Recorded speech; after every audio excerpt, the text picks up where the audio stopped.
This is the new Sony WH-1000 XM6, and while I know you're thinking, wow, that's such a nice and simple name, I sure am glad they named it in a way that's easy to understand. I'm thinking that too, but what I really want to know is, does it sound any good? And me and Resolve are going to talk about that today. Let's get into it. Hey, Douglas. Hey, me. How do you feel about the XM6? Oh, do you want to spoil it that early? We probably have a different perspective on the headphone overall, but I think that our reasonings will be agreed upon. I think we will share that perspective. As is tradition, should we start with building comfort and then talk about sound and then go over our measurements? Let's do it, yeah. I think we agreed on some things with the building comfort as a whole, a few things that were different. It's a little bit clampy. I don't mind clamp force. I like the ear cups a lot on these, and I hate with a burning passion the headband. Yeah, and because I have a bigger head, the clamp force is more annoying for me, and the headband comfort issue is less annoying for me, but the headband sucks. Like, there's no two ways about it. The cups, I find, are actually really good at isolating, and part of that increased clamp on my head, at least, is beneficial, I feel, for the ANC that this has. Like, it's super isolating, and in that sense, I think that's good. But yeah, it's not the most comfortable headphone. Like, the QC Ultra is just way more comfortable for me. Yeah, I find the ear cups on these comfortable, but the headband has like 2 millimeters of padding before you hit hard plastic on top of your noggin, and I just don't like that. I get the idea of wanting to keep it lightweight, but man, like, they gotta increase the surface area, like, for these types of headphones. Like, it just needs to be wider up top so it spreads it out over the top of the head. Yeah, or at least just more foam. Something. Other than that, there have been some small changes to this that I thought were interesting. We talked before about how the microphones, at least you and I talked offline about the microphones on ANC headsets and about their SPL thresholds.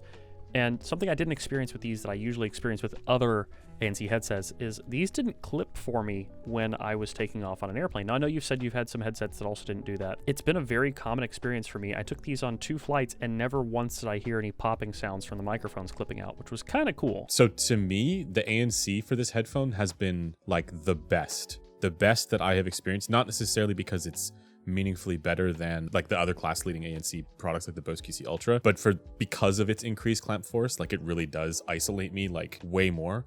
And it's the kind of thing that I've been really thinking about lately as I listen to more of these ANC products, is that in environments that are, like, let's say more noisy, the signal to noise ratio is so beneficial. Like, the signal to noise ratio benefits to really good ANC is awesome. For me, I found it really dependent on the environment, because if I'm sitting in like a cafe, I would get better ANC on the QC45, but if I was on an airplane, it was notably better on the WH-1000 XM6s. Yeah, to me, it's also the high frequency attenuation. Like, it's insane. I did do the measurements of the ANC here, and it competes with the Bose QC Ultra, but just like from like my subjective experience using it, this is better. And we'll show, I guess, both of our different ANC measurements. You did some in-house, and then I did some on an airplane where I used an open canal in-ear microphone, measured all of the just regular airplane noise, and then put on multiple ANC headphones and took measurements again. And what I noticed there was, in all the low frequencies, I was getting better results on the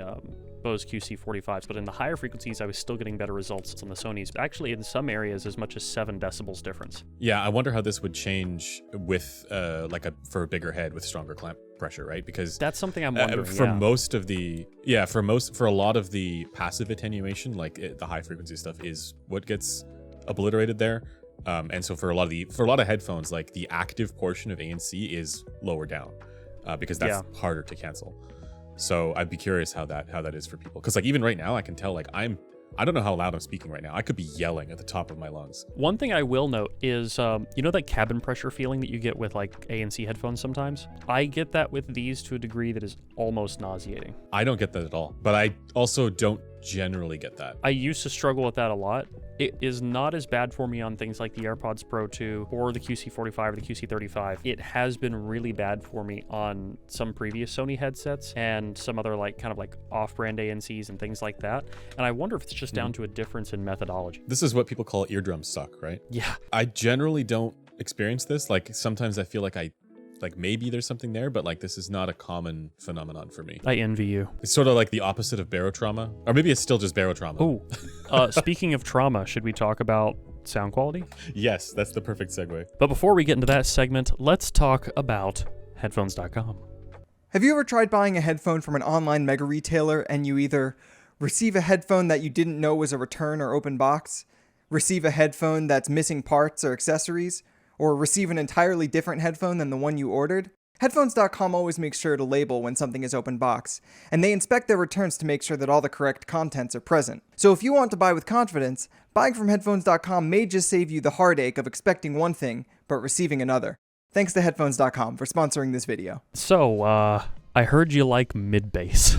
It's just infinite mid-bass. It's just all mid-bass mid-bass on forever. Mid-bass. It's mid-bass with a bunch of 10 kilohertz. Mid-bass and a mountain of 10 kilohertz, yeah. So here's the thing, though. They did some things with this headphone that are so much better than the vast majority of ANC headphones when it comes to sound quality. So they gave you a 10-band EQ in the app. I've been playing around with that, and I've been able to get it to sound really good to the point where I put it very highly on my sound quality ranking for ANC headphones. There is still an issue, and that is to do with the treble, where there's things you can't fix. But just by default out of the box, I think we agree. Like when I first put this on and listened to it, I was like, this is just the most hilarious amount of mid-bass. Yeah, it's just tubby, muddy garbage. This is my problem with a lot of these, is that they're so, by default, just this store demo mode thing, because they think that's going to wow people. And maybe it does. Maybe they're probably doing it because it's effective, but it just obscures everything when you have that much mid-bass. I'd be curious. Do you have your EQ settings dialed in on your phone on your app right now? Yes, but the problem is that the EQ in the app does not let you affect the treble peak.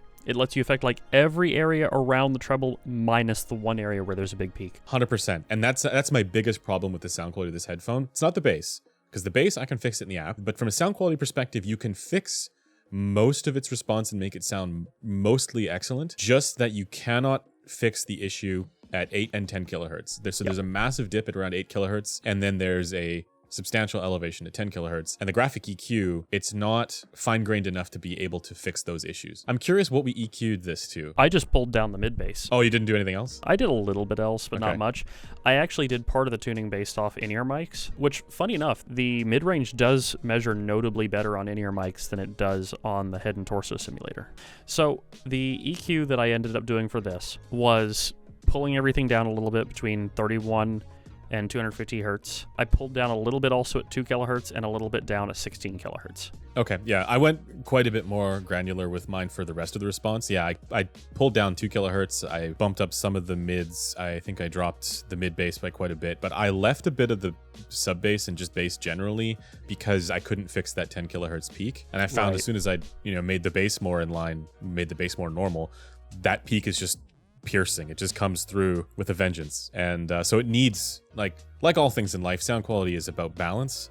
And so it needs a little bit of that extra bass to balance out that treble zing. But once I did that, this is a headphone that sounds as good as any other, as good as, some of the better ANC headphones. I think it's worth kind of asking that question with products like this, where there's a default sound signature, and then there's what you can do with it with their app. I have to commend Sony for giving users a lot more customizability than the vast majority of other ANC products that are out there. But at the same time, it's still worth criticizing that default sound profile. My feedback to Sony with this one would be, it's so cool that you did that 10-band EQ, but we need one at 10 kilohertz for this product. Let us affect the frequencies we actually need to change. Yeah, but it is better. This is better than before, where it's just most other products you get 3 bands and that's it. So to me, it's the real competitor for this is the QC Ultra. And I've been sort of thinking about this, in my scenario, if I'm going to be using this product on a trip somewhere,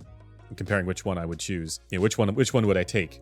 And I would still take the QC Ultra, mostly because of comfort though. Even though the ANC on this, it seems to work better for me. And I do think that I can get the sound on this to sound at least as good, if not even better, because of its more flexible EQ.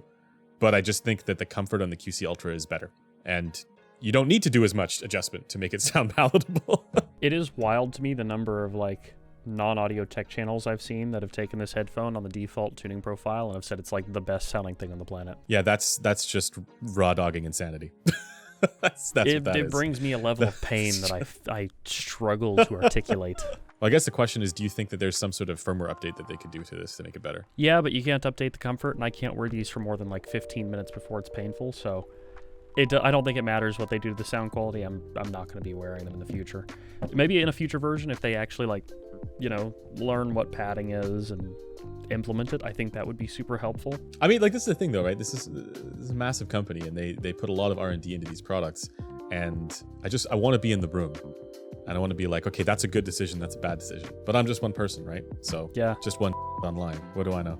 It is wild to me, how much money must go into products like this for them to be really oblivious to a lot of the industry, and also what things are actually important. Like, there's a ton of people out there that have to find this uncomfortable in various ways, and it would be a very easy thing to change. So why not do that? If you're already putting millions into this, why would you not just put a pad on top of the headband? It is a shame, but this is the woeful state of active products. It's a bit like getting a super fast car, but then having like flat tires. Yeah, driving it with flat tires. I've tried the other headphones in this lineup. The XM2s and the XM3s had more padding than this. Mm-hmm. That's true.